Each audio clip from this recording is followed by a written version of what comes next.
এই যে আজকে সভা, এই সভা নিয়ে কি বলবেন কৃষকদের উদ্দেশ্যে?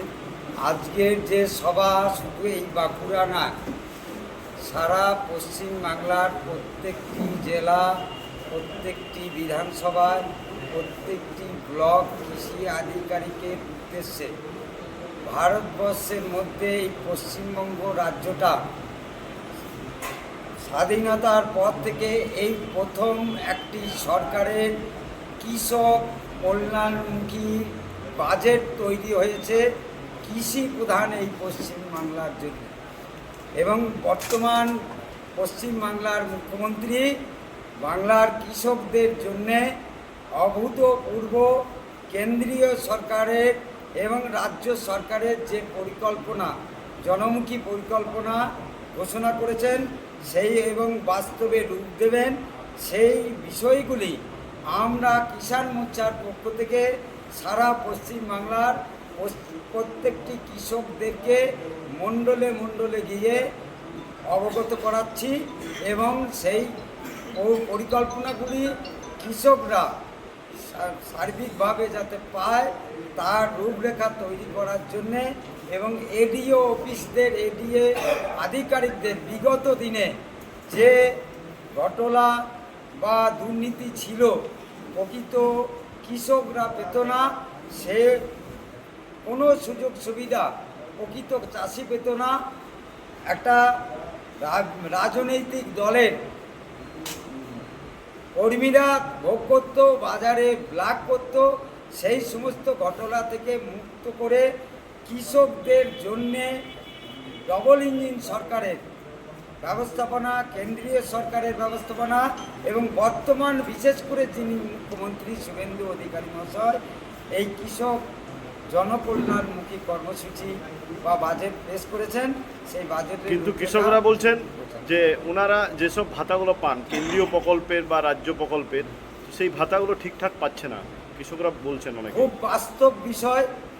বিগত 2 মাসে হয়নি, বর্তমান সরকার প্রতিষ্ঠিত হয়েছে।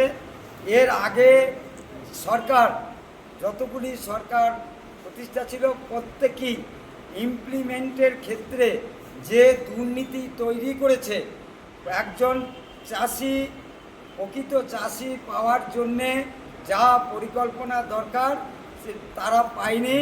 সেই ইমপ্লিমেন্টের ক্ষেত্রে যে ব্যবস্থাপনা ছিল, সেই দুর্নীতিগুলোকে স্বচ্ছ করে বর্তমান মুখ্যমন্ত্রী প্রকৃত কৃষককে পাওয়ার জন্য যে ব্যবস্থাটা করছেন, তাতে একটু সময় লাগছে।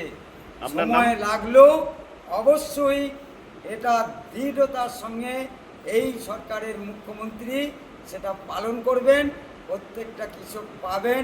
যেমন একটি উদাহরণ দিয়ে বলি যে এর আগে সরকারের ক্ষেত্রে দেখেছেন লক্ষ্মীর ভাণ্ডার পেয়েছে, পুরুষ মানুষ লক্ষ্মী এসেছে পেয়েছেন, এবং যারা লক্ষ্মীর ভাণ্ডার পাওয়ার যোগ্য নয় তারা লক্ষ্মীর ভাণ্ডার পেয়েছেন। এই সমস্ত ঘটনাগুলো পরিত্যাগ করে যেমন কৃষক, প্রকৃত কৃষক পাওয়ার ক্ষেত্রে এই কৃষি দপ্তরের আধিকারিকরা সেই সমস্ত দুর্ঘটনা, সেই সমস্ত দুরাচারের পুষ্ট হয়েছেন এবং রাজনৈতিক মদতপুষ্ট হয়ে আধিকারিকরাও পরিচালিত হয়েছে। এখন একটাই বিষয়, শাসকের অনুশাসন চলবে, রাজনৈতিক দলের অনুশাসন চলবে না। এটাই প্রতিষ্ঠা করার এই মুখ্যমন্ত্রীর লক্ষ্য। আপনার নাম? আমাদের কিষাণ মোর্চার লক্ষ্য।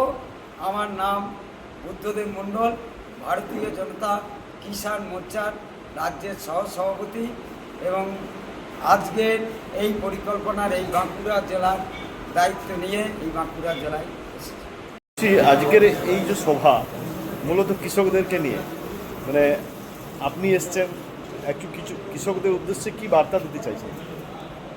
দেখুন, আমরা এখানে আজকে মিলিত হয়েছি ভারতীয় জনতা কিষাণ মোর্চা বাঁকুড়া সাংগঠনিক জেলার যে সকল কার্যকর্তা এবং মণ্ডলের সমস্ত কার্যকর্তারা আমরা এখানে আজকে সংগঠিত হয়েছি। মূলত অন্নদাতা কৃষকদের জন্যই আমরা এখানে সংগঠিত হয়েছি, যাতে ওনারা সরকারি যে সকল প্রকল্প, কেন্দ্রীয় সরকার এবং রাজ্য সরকারের যে সকল জনমুখী প্রকল্প যেগুলি অন্নদাতার জন্য, সেগুলি যাতে প্রত্যেকটি কৃষক যাতে পায়, তার জন্যই আমরা এখানে আলোচনায় বসেছি। কিন্তু এরকম শোনা যাচ্ছে এখন যেসব এই কৃষকরা ভাতাগুলো পান আর কি, তারা ঠিকঠাক পাচ্ছেন না, এটা নিয়ে কি বলবেন?